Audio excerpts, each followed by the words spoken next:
Assalamualaikum warahmatullahi wabarakatuh. Perkenalkan, nama saya Adis dari kelas MJ203.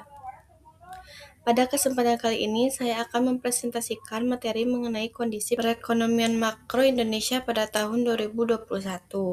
Pembahasan ini berkaitan dengan kondisi perekonomian Indonesia pada saat pandemi COVID-19. Khususnya mengenai produk domestik bruto atau PDB, nilai kurs atau nilai tukar rupiah, inflasi berdasarkan indeks harga konsumen atau IHK, serta pihak-pihak yang terlibat dalam menentukan kebijakan ekonomi di Indonesia. Melalui pembahasan ini, kita dapat melihat bagaimana pandemi memberikan pengaruh terhadap perekonomian Indonesia dan bagaimana pemerintah bersama lembaga terkait berusaha menjaga serta memulihkan kondisi ekonomi. Pertama, saya akan menjelaskan kondisi perekonomian Indonesia pada tahun 2021. Pada saat itu, Indonesia masih menghadapi pandemi COVID-19 yang memberikan dampak cukup besar terhadap kegiatan ekonomi. Pembatasan aktivitas masyarakat menyebabkan kegiatan konsumsi, produksi, perdagangan, dan beberapa sektor usaha mengalami tekanan. Berdasarkan data BPS, ekonomi Indonesia pada triwulan tahun 2021 mengalami kontraksi sebesar 0,74% dibandingkan dengan triwulan 1 tahun 2020. PDB atas dasar harga berlaku pada triwulan 2021 mencapai sekitar 3.969,1 triliun rupiah. Selain itu, inflasi nasional pada April 2021 tercatat sebesar 0,13%. Angka ini menunjukkan bahwa kenaikan harga secara umum masih relatif rendah. Pada saat itu, inflasi tahun ke tahun pada April 2021 tercatat sebesar 1,42%.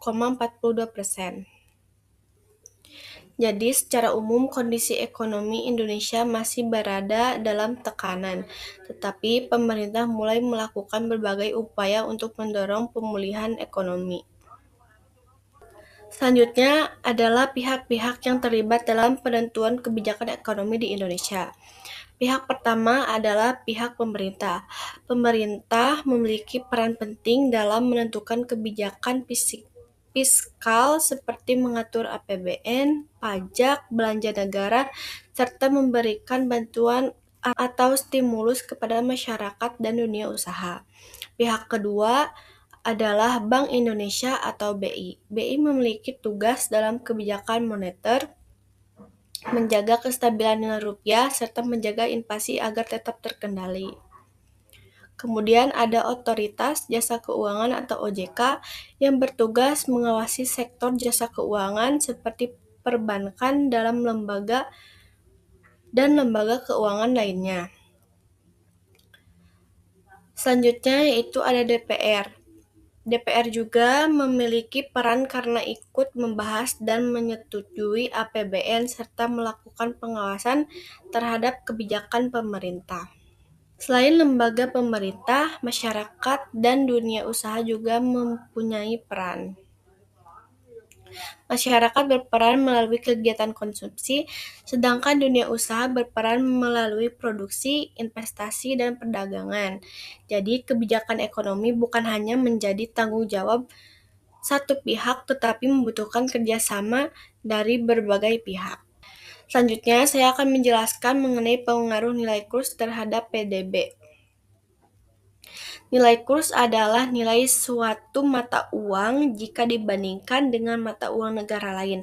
Dalam pembahasan ini, nilai yang digunakan adalah nilai rupiah terhadap dolar Amerika Serikat. Ketika rupiah menguat, harga barang dan bahan baku yang berasal dari luar negeri atau barang impor menjadi relatif lebih murah. Hal ini dapat membantu perusahaan karena biaya untuk membeli bahan baku dari luar negeri menjadi lebih rendah. Kondisi tersebut juga dapat mendorong produksi dan konsumsi. Sebaliknya, ketika rupiah melemah terhadap dolar, barang impor menjadi lebih mahal. Jika perusahaan membutuhkan bahan baku dari luar negeri, biaya produksi dapat meningkat. Harga barang juga berpotensi naik sehingga daya beli masyarakat dapat menurun. Namun, pelemahan rupiah juga dapat memberikan keuntungan bagi eksportir karena produk Indonesia menjadi relatif lebih murah bagi pembeli dari luar negeri. Jadi, perubahan nilai kurs dapat memengaruhi berbagai kegiatan ekonomi seperti konsumsi, produksi, ekspor, impor, dan akhirnya dapat memengaruhi PDB. Selanjutnya adalah pengaruh inflasi IHK terhadap PDB. Inflasi secara sederhana dapat diartikan sebagai kenaikan harga barang dan jasa secara umum. Untuk mengukur perkembangan harga yang dibayar konsumen, salah satunya digunakan indeks harga konsumen atau IHK. Pada April 2021, Indonesia mengalami inflasi sebesar 0,13%. Dari 90 kota yang dihitung, sebanyak 72 kota mengalami inflasi dan 18 kota mengalami deflasi. Inflasi tahunan pada April 2021 mencapai 1,42%. Inflasi sebenarnya merupakan hal yang umum dalam perekonomian, namun jika inflasi terlalu tinggi, masyarakat harus mengeluarkan lebih banyak uang untuk membeli barang yang sama. Akibatnya, daya beli masyarakat dapat menurun dan konsumsi dapat berkurang. Dari sisi perusahaan, kenaikan harga bahan baku juga dapat meningkatkan biaya produksi.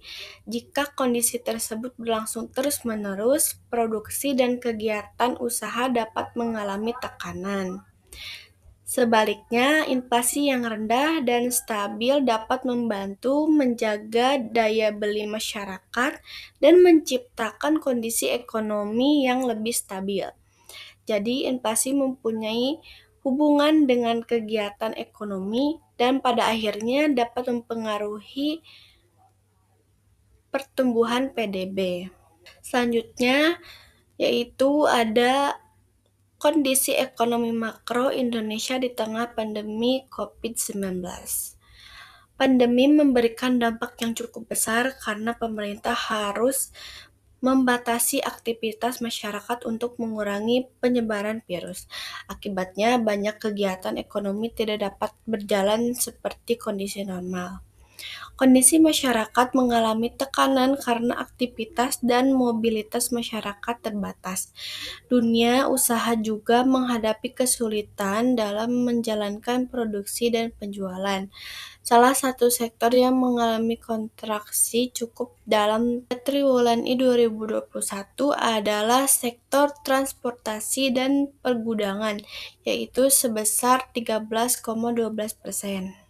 Kondisi tersebut ikut memengaruhi pertumbuhan ekonomi di Indonesia, sehingga PDB triwulan 2021 masih mengalami kontraksi sebesar 0,74%. Untuk menghadapi kondisi tersebut, pemerintah bersama lembaga terkait melakukan berbagai kebijakan untuk mendukung pemulihan ekonomi. Kebijakan tersebut antara lain merupakan stimulus ekonomi, dukungan kepada masyarakat dan dunia usaha, serta kebijakan fiskal dan moneter. Selain itu, program vaksinasi mulai dilakukan untuk membantu mengendalikan pandemi sehingga aktivitas masyarakat dan perekonomian dapat kembali berjalan secara bertahap. Pada tahun 2021, Indonesia masih menghadapi tekanan ekonomi, tetapi sudah mulai bergerak menuju proses pemulihan. Sebagai kesimpulan dari pembahasan yang telah saya sampaikan, dapat kita kita lihat bahwa perekonomian Indonesia pada tahun 2021 masih menghadapi dampak yang cukup besar akibat pandemi COVID-19. Hal tersebut dapat dilihat dari PDB triwulan I 2021 yang mengalami kontraksi sebesar 0,74%. Di sisi lain, inflasi pada April 2021 berada pada angka 0,13%, sehingga kenaikan harga secara umum masih relatif rendah pada saat itu. Nilai kurs juga mempunyai pengaruh terhadap perekonomian karena perubahan nilai rupiah dapat memengaruhi harga barang impor, biaya produksi, konsumsi, serta kegiatan ekspor dan impor. Inflasi juga perlu dijaga agar tetap stabil. Inflasi yang terlalu tinggi dapat mengurangi daya beli masyarakat dan menghambat kegiatan ekonomi.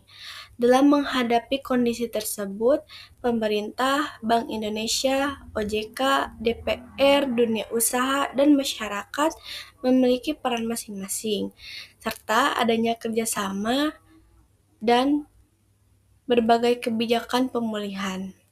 Indonesia dapat secara bertahap memperbaiki kondisi perekonomiannya setelah mengalami tekanan akibat pandemi. Demikian presentasi yang dapat saya sampaikan mengenai kondisi perekonomian makro Indonesia tahun 2021. Mohon maaf bila ada kesalahan kata.